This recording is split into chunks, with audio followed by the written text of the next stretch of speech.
Yes. Okay, and that is in conjunction with your work. Yes. I understand that you sent a petition to the United Nations in, I think, 1957 for reparations for the black people in America. Explain something about that to us. Yes, the petition called for us to go back to Africa, for those who wanted to go back. And for those who wanted to stay here, there had to be certain indemnity given for the people who wanted to stay, the people who wanted to go. What kind of indemnity? Well, I was asking for $200 billion. $200 billion to indemnify? Yes, for the injury that we have received. The injury as a result of our enslavement. Okay, that's for our 400 years of enslavement. Yes. As reparations, we requested $200 billion. Yes. Yeah. Okay, when you sent this petition to the United Nations, what kind of response did you get?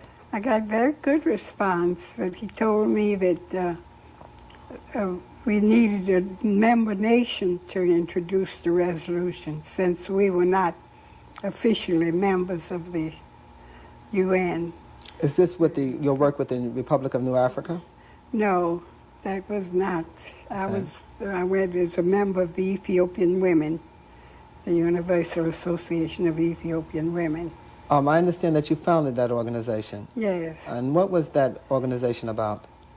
To save our men from execution. They were being executed at the rate of 2 a week almost. There was somebody being executed. Then unjustly executed? Yes, we felt they were unjustly executed. And we tried to save some of them. We did save some. Mention a few. From execution. Labat and Poret. We saved those. We saved Jenkins. We saved another brother. Well, there was a number of people that were saved from execution because they were unjustly charged with crimes. Yes. And where did this take place? In New Orleans, Okay, Louisiana. You're from New Orleans, yes. I understand. Okay. And then you also worked with Marcus Garvey. Yes. Tell us first something about Marcus Garvey. Well, I was first brought into the Marcus Garvey movement by the fact that I understood that he was to come and speak to us in Louisiana. Mm-hmm. And we went to the meeting, and lo and behold, he didn't come. And we heard that the mayor refused to allow him to come. So we were very incensed about it and got a delegation to go see why. And then it was guaranteed that Marcus Garvey would come the next night. And the hall was packed with people. And everybody went with ammunition. They had guns? They had guns. Everybody had guns. Blue Steel, Smith & Westerns, German Lugers. They had plenty of German Lugers because, you know, the war it was boys from the war and everything. Okay. And I had 2 guns with me. And they all had guns and ammunition, a bag of ammunition. Everybody had what you call a suitcase today. We used to call satchels. What was all this? Ammunition. Why were you so armed? Because we was afraid the police would stop him from coming again. Okay. And we wanted to protect him. And so we went. 3,500 people was in that hall. And so when Garvey came, we applauded very much. And he said, "My friends, I want to apologize for not speaking to you last night, but the reason I didn't speak to you is because the mayor permitted himself to be used as a stooge by the police department to prevent me from speaking to you." And when he said that, the police jumped up and said, "I'll run you in." And when the police did that, everybody jumped up on the benches. We had benches then. And took out their guns straight up. The guns were straight up in the air. "Speak, Garvey, speak." And Garvey said, and as I was saying, and he went and repeated himself, And the police filed out of there like little puppy dogs with their little tails between their legs. Every policeman filed out of the hall. Okay, after which I understand you started a chapter of his organization? No, I didn't start a chapter. Okay. We had a chapter going down there. Okay. Uh-huh. And you purchased stock in the Blackstarliner, yes. What was that? What was the Blackstarliner? Blackstarliner was ships that Marcus Garvey was buying. For what purpose? To go to Africa. To go to Africa and to trade with Africa. He was going to trade with the West Indies and Africa. And what was the result of the purchase of the ships? Did they ever get to Africa? No, the people sabotaged the ships. There was great sabotage. You know, on Garvey's board, he had a lot of enemies of our people. You couldn't talk about Africa in those days without expecting the agents to be around you. You had the agents of Belgium, you had the agents of France, you had the agents of England, and all those agents were sitting on his board. Or trying to sabotage his work? And yes, in the form of blackskins. Okay. You see, so they sabotaged the ships. All right. And then they charged Garvey with fraud because they were saying that he was selling unworthy ships, you know. How did the work of Marcus Garvey influence your life? Oh, very much so. Oh, yes, because he taught me about the glories of Africa. I never went to sleep anymore since then. Never. I did much study since then of my own.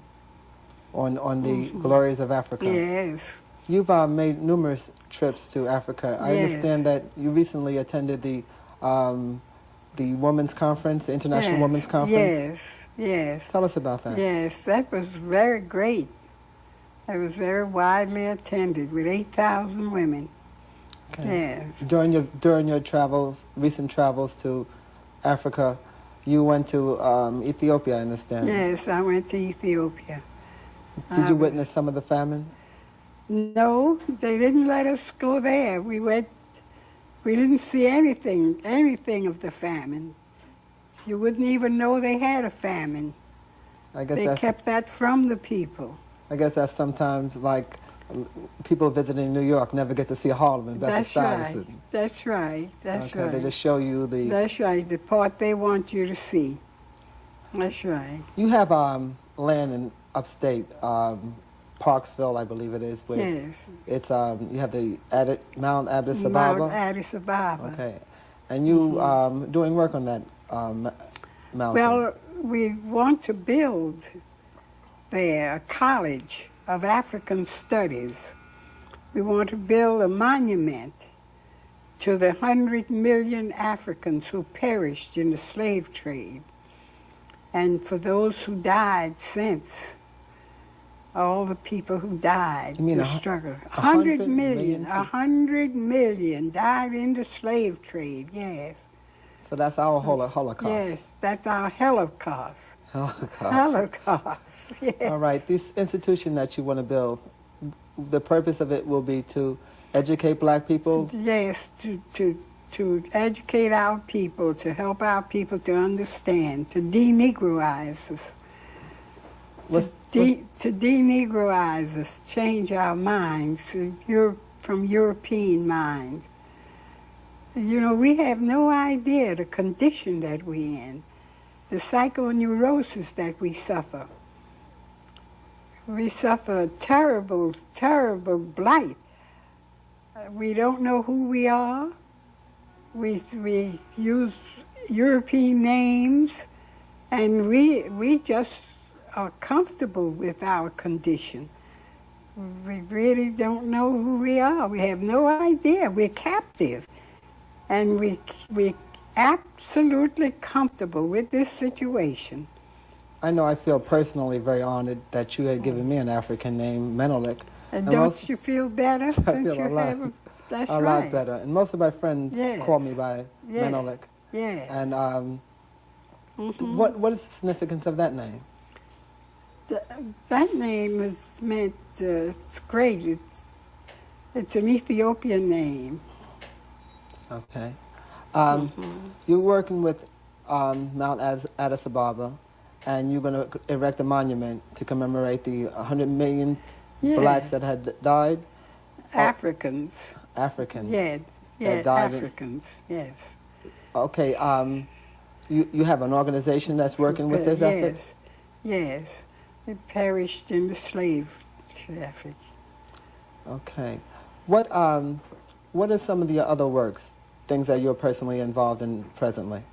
Well, that's mostly what I'm taking up with now, trying to build that monument and trying to build the institute. The institute? Yes. That's the school? Yes. You once told me that you were fighting for the freedom of Lizzie Williams. Oh, for Lizzie Williams, yes. Lizzie Williams, bless her heart. She's so dear. She just sent me a Christmas card with $5 in it. She's so wonderful. She was sentenced? She was sentenced to 218 years in prison. She's in her 70s. Why was she sentenced? For perjury in Alabama. For perjury. Her boyfriend stole 2 chickens, and she swore that he was with her. And they charged her for that, for lying, that he was with her instead of stealing the chickens, and then charged her with accessory to the crime. I understand that you was instrumental in breaking Jim Crow in the baseball league. Yes. At one time there was Jim Crow in the league that blacks couldn't play. And the people, especially the Jewish people, was fighting Jim Crow in the big league. And they asked me to head the committee to fight Jim Crow in the big league. And of course, I was a Negro then. I used to be a Negro. And everything sounded good to me. The Negro fights Jim Crow and that kind of thing. And I fought Jim Crow. And I didn't realize what I was doing. If I hadn't been a Negro, I wouldn't have fought to get a Negro in the big league. I wouldn't have did that. I would have fought to get a team in the big league. One of our baseball team, we had great teams. I dismantled the teams. My work dismantled the teams. We had neighborhoods where our ball games would play, and the children was happy, and the old ladies was selling pies and things at the ball games, and children was shining shoes, and we had hotels, and it was something when they had a ball game in town. But all of that's dismantled. All of that, there's no more hotels or anything. You see, Jim Crow has done away with all of that. Excuse me. I would like to reintroduce our guest. Our guest today is Queen Mother Moore. This is the Flo Kennedy Show. Queen Mother, you said that you were a Negro at the time, and you wished to, and you wanted to, you wished that you had put teams instead of individuals into the league. Was you instrumental in getting Jackie Robinson into the league? I was interested in breaking Jim Crow, and yes, Jackie came as a result of that.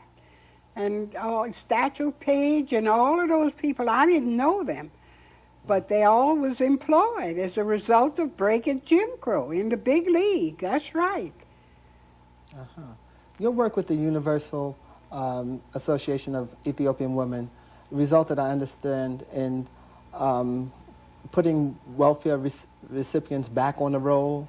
Oh, the welfare dismissed 23,000 families from the roll, put them off, white and black. mothers with illegitimate children. Just threw them off. Sent the mothers letters saying, this is your last letter you're going to receive. The last welfare you got, the last one, is the last one you're going to get. Not the next one you're going to get, but the last one you receive. The one you've eaten up is the last one you're going to get. That's hard. That's right. And told the Red Cross, don't help these people. They're illegitimate and they're not entitled to help. Told the Charity Hospital not to help them. Told the Salvation Army, don't give them a thing because they're not entitled. So the mothers had nowhere to go. We had to help the mothers to get food. We went around and begged the stores to give us food. The French market gave us food, baskets, cartons of food. And the bakeries gave us baskets of bread. All of their stale bread they gave us. And we, the pharmacists gave us medicine for the babies and all. Were these 23,000 families eventually restored to the welfare rolls? They were, yes. Louisiana was called to Washington for a hearing. Said, why have you cut these people off? And Long got up and said that that two states had cut them off, and he didn't hear any ruckus about it. And why all this fuss about going on in Louisiana?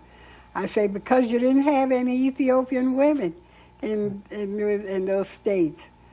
And they rapped the gavel for me because that was a judicial hearing. It wasn't to be one to speak. But I spoke there. I said, because you didn't have any Ethiopian women. I was told that the Ethiopian women had helped the Ethiopians after, I think, Mussolini attacked Ethiopia during the war. Oh, yes. We played a great role in getting clothing and getting food, getting things, sheets. Went to the laundry and got sheets and got the nurses to sterilize the sheets and roll them up in bandages to send to Ethiopia. Oh, yes. Did the supplies reach Ethiopia? I don't know. Okay. I don't know. Did you ever meet the emperor at the time? I've never met the emperor personally, but I've seen him a lot of times. Okay. Yeah. What is your work now is with the monuments, you said, and you want to push forth the idea of building a monument on Mount Abba. Yes, it's absolutely necessary, very necessary for our people to understand that we must build that monument to those millions, 100 millions who perished during the traffic of slavery. Is this monument going to be a physical building? It's is it going to be a school, a college, a big, everlasting monument. Yes. And we're going to have African students to come and attend this school too. I was in a library not long ago, and I saw your picture in the main library at 42nd Street in New York. What was that about? Well, the Schlesinger sent throughout the country. They gathered pictures of the outstanding women, the most militant women, the women who have made the greatest contribution, over 70 years old. They had to be over 70. How old are you now? Yes, I'm 87. 87. Right. Yes, I'm 87. And these women were over 70 years old? Yes, they had to be over 70 years old.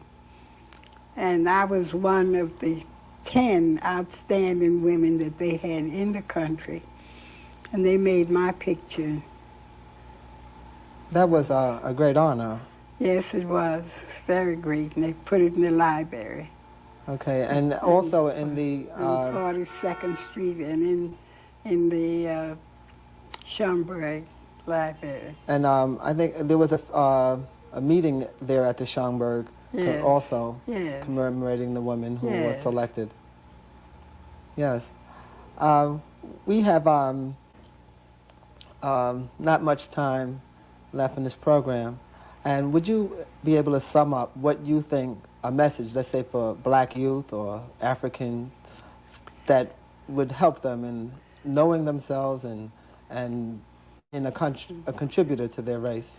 Yes, well, I think the most important thing is to study and to find your name, who you are, to get a name for yourself. You have to get a name. Don't go through life with a European name. You've got to put down that name. Just take a name. Just take an African name and name yourself. And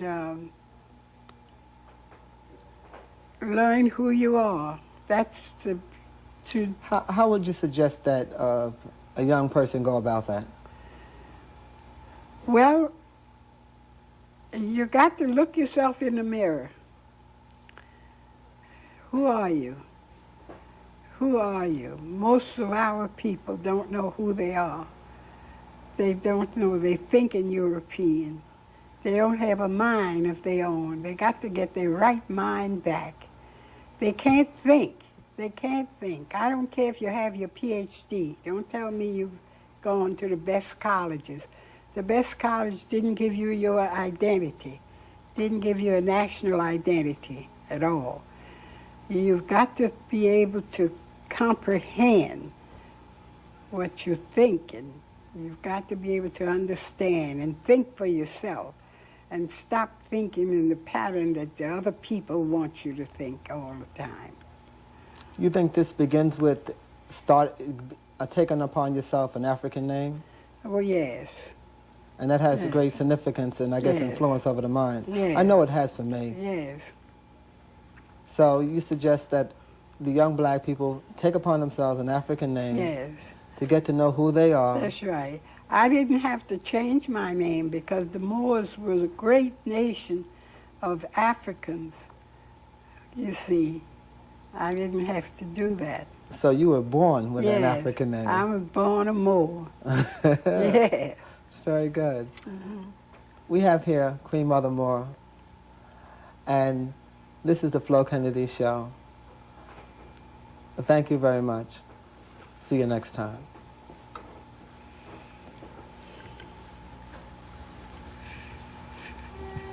Yes, Brother J, give thanks for the coming in. We're about to end it, you know. It's just clearing some things on oral history, you know, all the lies about the great man. So give thanks again, you know.